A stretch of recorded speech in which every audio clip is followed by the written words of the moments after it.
দেশের ২৫টিরও বেশি জেলায় আতঙ্কের আরেক নাম রাসেল ভাইপার।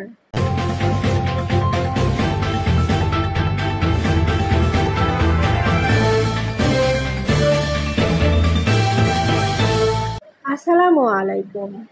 শরীফুল ইসলামের পাঠানো তথ্যচিত্রের সাথে আছে আমি পিঙ্কি আক্তার। এবার বিস্তারিত।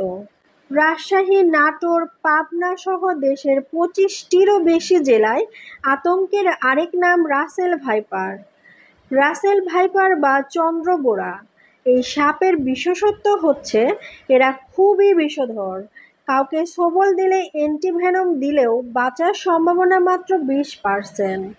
আরও ভয়ঙ্কর ব্যাপার হলো অন্যান্য সাপ সাধারণত নিজেরা কোনো কিছু দ্বারা আক্রান্ত হলে কিংবা সরাসরি কোনো মানুষের সামনে পড়লে ছোবল দেয়, অন্যথায় কামড় দিতে আসে না, বরং পালিয়ে যাওয়ার চেষ্টা করে। কিন্তু রাসেল ভাইপার দূরে থেকে মানুষ দেখলে তেড়ে আসে আর কামড় দেওয়ার চেষ্টা করে। অন্য সাপ একরকম বিষ ধারণ করলেও রাসেল ভাইপারের বিষ একই সাথে ৫ থেকে ৬ ধরনের হয়।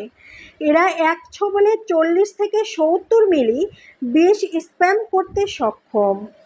এই সাপ খুবই দ্রুত বংশবিস্তার করে। এরা সরাসরি ৫০ থেকে ৮০টি পর্যন্ত বাচ্চা দিতে পারে। এরা যে কোনো প্রাকৃতিক প্রতিকূলতায় নিজেকে মানিয়ে নিতে পারে। এদের খাদ্য তালিকায় রয়েছে ইঁদুর, ব্যাঙ সহ বিভিন্ন পোকামাকড়, তাই এদেরকে ঝোপঝাড় এবং কৃষি জমিতে বেশি দেখা যায়।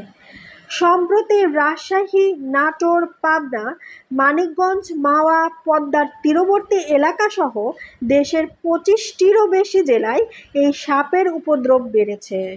তাই সরকারিভাবে যদি এই সাপ নিধনের উদ্যোগ না নেওয়া হয়, তাহলে বর্ষার মৌসুমে সারা বাংলাদেশে এই সাপ ছড়িয়ে পড়ার ব্যাপক আশঙ্কা রয়েছে।